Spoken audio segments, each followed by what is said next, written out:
Yes మనం పెద్దపల్లి జిల్లా కేంద్రంలో ఉన్నాం. ప్రస్తుతం మనతో పాటుగా పెద్దపల్లి పార్లమెంటు నియోజకవర్గానికి సంబంధించిన స్వతంత్ర అభ్యర్థి గడ్డం మారుతి గారు ఉన్నారు. ఒకసారి వారితో మాట్లాడదాం. అసలు ఒక రైతు బిడ్డ కావచ్చు, లేదంటే ఒక నిరుద్యోగ వ్యవస్థను అర్థం చేసుకున్న వ్యక్తి కావచ్చు, లేదంటే ఎస్సీలో అణగారిన సామాజిక వర్గంగా కూడా చెప్పుకోవచ్చు. అంటే ఎస్సీ దళితులలో కూడా వీళ్ళ యొక్క సామాజిక వర్గాన్ని చాలా తక్కువ చూపు చూస్తున్నారన్న ఉద్దేశంతో తను నామినేషన్ వేశానన్న ఒక చిన్న వార్తా వినికిడి ఉంది. మరి అది ఎంతవరకు నిజము, ఎలా ఉంది, మరి పెద్దపల్లి పార్లమెంటు నియోజకవర్గ అభివృద్ధి ఎట్లా జరిగింది, వారిని అడిగి తెలుసుకుందాం. అన్న నమస్తే. నమస్కారం అన్న చెప్పండి అన్న, మీరు ఏ ఊరు అన్న? ఫస్ట్ ముందు మీది ఏ మండలం? మాది ముత్తారా మండల్. ఏ district? Peddapalli district, Muthara mandal. Village వచ్చేసి చిలకల పోతారం. నేను గత 4 సంవత్సరాల నుంచి వెళ్ళి జిల్లా అధ్యక్షునిగా. దేంట్లో జిల్లా అధ్యక్షుడు? తెలంగాణ సింధు హక్కుల పోరాట సమితిలో జిల్లా తెలంగాణ సింధు హక్కుల పోరాట సమితిలో జిల్లా అధ్యక్షునిగా 4 సంవత్సరాల కాంచెలు నేను పోరాడుతున్నా.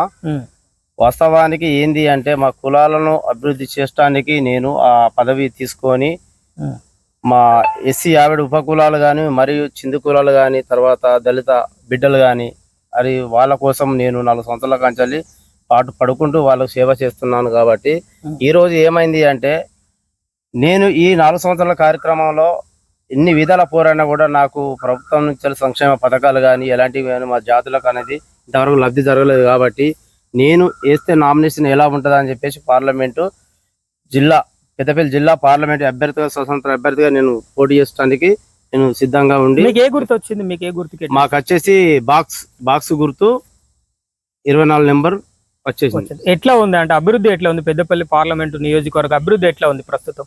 గత ప్రభుత్వం నుంచి పోల్చుకుంటే ఈ ప్రభుత్వం కూడా అదే నీరు గార్చింది, ఇది అదే నీరు గారుస్తుంది. ఇంతవరకు ఇచ్చిన హామీలు కూడా లేవు. వాస్తవానికి మా దళిత సోదరులకు దళిత బంధు వ్యవస్థల ఇంతవరకు కూడా అమలైనవి 7,700 ప్రతి 7 నియోజకవర్గాల్లో 7,700 దళిత బంధువులు రిలీజ్ అయిన కంచెల్లి మళ్ళీ వెంటనే ఫ్రీజ్ అయిపోయినాయి. ఇంతవరకు కూడా దళిత బంధువులు రాలేకపోయినాయి. వాటి కోసం కూడా మొన్న 1000 పోస్ట్ కార్డులు రిలీజ్ చేసిన నా చేతిలో మీకు వెళ్ళి.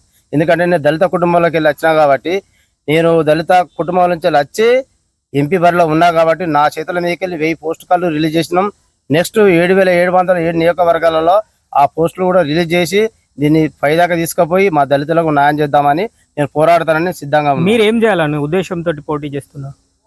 మేము మా దళిత సేవలకు, మా దళిత కుటుంబాలకు, అట్టడుగిన వర్గాల జాతులు, బలహీన వర్గాలు, మైనార్టీ, ఆ సంపన్న జాతుల, చిందు, మోస్ట్ అన్ని కులాలకు సంబంధించి నేను వాళ్ళకు సేవ చేద్దామని ఎంపీ వరలో నిల్చున్నాను. Yes, thank you.